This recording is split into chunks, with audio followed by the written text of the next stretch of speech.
Hoy el estrecho de Hormuz es conocido por una razón. Por aquí pasa cerca del 20% del petróleo mundial. Pero mucho antes de que existiera el petróleo, este lugar ya era uno de los puntos más importantes del planeta.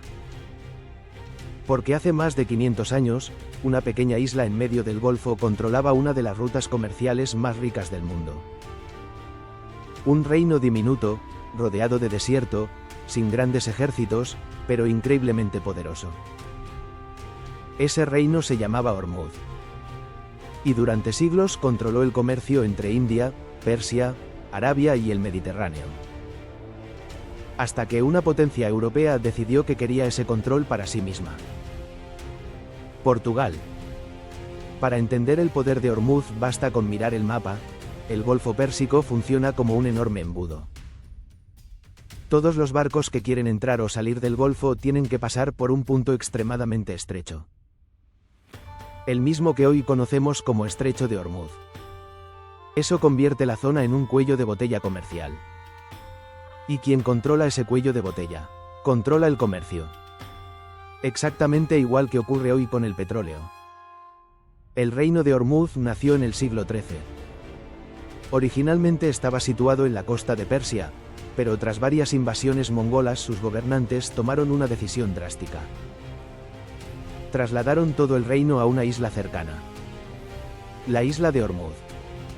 Era un lugar inhóspito, caluroso, sin agua dulce. Pero tenía una ventaja enorme. Era prácticamente imposible de conquistar por tierra, y estaba justo en el centro de las rutas comerciales del Golfo. Durante los siglos XIV y XV, Hormuz se convirtió en uno de los puertos más ricos del mundo. Mercaderes de todas partes llegaban a su puerto. De India llegaban especias, algodón, piedras preciosas. De Persia, seda, alfombras, metales. De Arabia, caballos, incienso, perlas. Hormuz cobraba impuestos a prácticamente todo lo que pasaba por su puerto. Sin necesidad de grandes ejércitos, el reino se hizo increíblemente rico.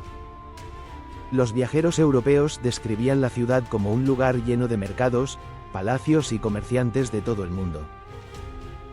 Pero ese éxito también atrajo atención. Especialmente de una potencia emergente en Europa, Portugal. A principios del siglo XVI, Portugal estaba construyendo el primer imperio marítimo global. Sus exploradores habían encontrado una nueva ruta hacia India rodeando África. Pero controlar esa ruta no era suficiente. Portugal quería controlar los puntos clave del comercio marítimo mundial.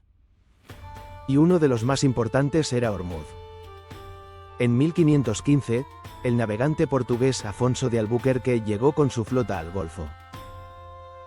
Y decidió tomar la isla. La conquista fue rápida. Portugal obligó al reino de Hormuz a aceptar su control y construyó una enorme fortaleza en la isla. La fortaleza de Nuestra Señora de la Concepción. Desde allí, Portugal podía vigilar todo el tráfico marítimo que pasaba por el estrecho. Durante más de un siglo, los portugueses dominaron este punto estratégico. Básicamente habían hecho lo que hoy llamaríamos controlar un choke point global. Exactamente el mismo principio que sigue funcionando hoy. Pero ese dominio no duraría para siempre. En 1622, el imperio persa de los safávidas, aliado con la Compañía Inglesa de las Indias Orientales, atacó la isla. Después de intensos combates, los portugueses fueron expulsados, y el control del estrecho volvió a manos persas. El centro comercial de la región se trasladó a la cercana ciudad de Bandar Abbas. Hormuz entró en declive. Hoy el reino de Hormuz ya no existe. Pero el lugar sigue siendo igual de importante. Porque el mismo estrecho que controlaba el comercio de especias hace 500 años, hoy controla el comercio de petróleo. Cada día miles de barcos atraviesan esas aguas. Y exactamente igual que en el pasado, el mundo sigue pendiente de ese pequeño punto del mapa. La historia cambia, las mercancías cambian, pero los lugares estratégicos siguen siendo los mismos. El estrecho de Hormuz es famoso hoy por el petróleo, pero su importancia es mucho más antigua. Mucho antes de que existieran los combustibles fósiles, ya era uno de los centros comerciales más importantes del planeta. Una prueba de algo que la historia repite constantemente. En geopolítica, los lugares clave rara vez cambian, solo cambian las riquezas que pasan por ellos.